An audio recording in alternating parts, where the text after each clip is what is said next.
Hello, my name is Karen Keough. I'm a child neurologist here in Austin, Texas with Child Neurology Consultants of Austin and also a member of the TNS Board. I wanted to talk with you today about the Compassionate Use Program in Texas and CBD in the practice of neurology and neurology-related conditions. I've been utilizing CBD as therapy for a number of years. Even preceding compassionate use, I had some patients who were in the original approval trials for Epidiolex for refractory epilepsy. So as probably most of you know, there's an FDA-approved form of CBD therapy, which is Epidiolex, which is approved for the treatment of refractory epilepsy in Lennox-Gastaut, tuberous sclerosis, and Dravet syndrome. That is the area where we have the best evidence base for the efficacy of CBD therapy. There are lots of other areas that are relevant to neurology where people have a great deal of interest in CBD treatment, and you may be getting a lot of questions from patients about whether or not CBD is right for them. You probably also have patients who are utilizing over-the-counter CBD, whether they are admitting that to you or whether they are not admitting that to you. So I think it's very important for neurologists to become familiar with CBD and how it affects different neurologic systems, different conditions, and how it interacts with other treatments that patients might be using for other neurologic illnesses or for other medical illnesses in general.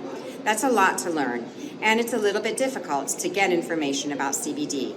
There are some online courses that are available to you, but a lot of this is self-taught. I'm happy to share with you that we do have a plan to give a lecture on CBD next year at one of the TNS conferences, so put that on your calendar and you can come to that session and learn a lot more. In my own practice, as I mentioned, I primarily am utilizing CBD for the treatment of epilepsy. I did this primarily through the Compassionate Use Program in the year between when compassionate use was approved in Texas and when Epidiolex became commercially available. Now I have patients who use both Epidiolex and are mixing that with some THC from the dispensary. So this is a somewhat unconventional approach to the treatment of epilepsy. My clinical experience is that adding THC seems to bring some additional benefit for seizure control in some patients, and it also can alleviate some of the side effects that we get from Epidiolex, like agitation or insomnia. I've actually had a couple of posters that I've presented at national meetings in regard to that specific experience in over 100 patients in our group.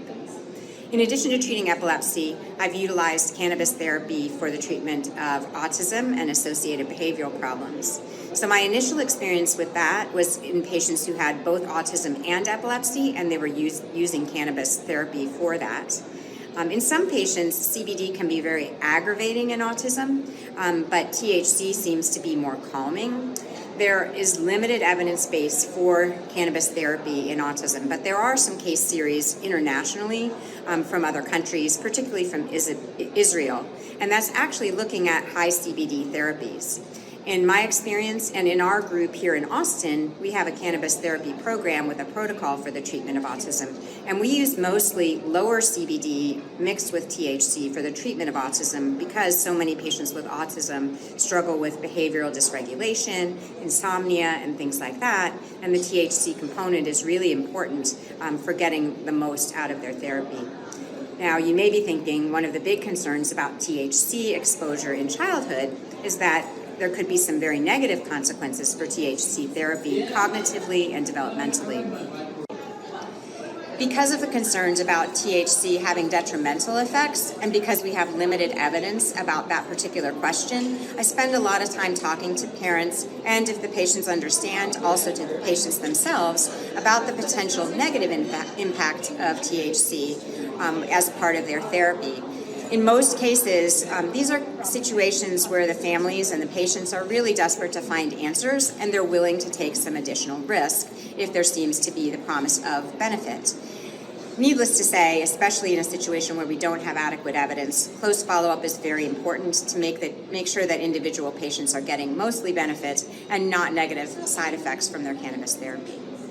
So to let you in on a few additional changes to the Compassionate Use Program in the state of Texas, there have been 2 updates since the original initiation of the Compassionate Use Program. There are still only 3 licensed dispensaries in the state of Texas. I have worked previously with Compassionate Cultivation. I was formerly their CMO. So I know a lot about how they function. The other two dispensaries also are active in Texas. And there's been discussion about opening new dispensaries, but at this point, that is not yet in the plan. There are a lot of discussions about potential changes this year, but what has happened so far is that the initial restrictions for very specific formulations initially available have been loosened and changed. So originally, the only form of CBD therapy that was available through the Compassionate Use Program was high CBD with very low THC concentration, 0.05%. Over time, this has changed, and part of the reason that changed is because the spectrum of what can be treated within the Compassionate Use Program was expanded. Initially, it was only for epilepsy. The second iteration of the approval, which was in 2019 and enacted in 2020, was to allow for other neurodegenerative disorders, including multiple sclerosis, ALS, and that's where autism became part of an eligible condition for cannabis therapy through compassionate use in Texas. More recently, with the last iteration approved in the last session in 2021, they included post-traumatic stress disorder, and they expanded palliative care meant for terminal cancer in the first expansion to any form of cancer, whether it's terminal or not. So those were two big changes in 2021, and when that was enacted, it led to an explosion of the utilization of compassionate use of cannabis in the state of Texas. And there are many, many more patients now utilizing cannabis therapy through the Compassionate Use Program. And this is, again, a reason why I really feel strongly about making sure the neurologists in our community become familiar with cannabis therapy. So I encourage you to look into this more. You can start actually at the Compassionate Cultivation website. They have quite a few resources that you could look at, both on their website themselves and references that you might choose to look up. And then also look for some continuing education opportunities. Come back and see us at the next TNS conference when we will have a lecture about compassionate use and cannabis therapy in Texas.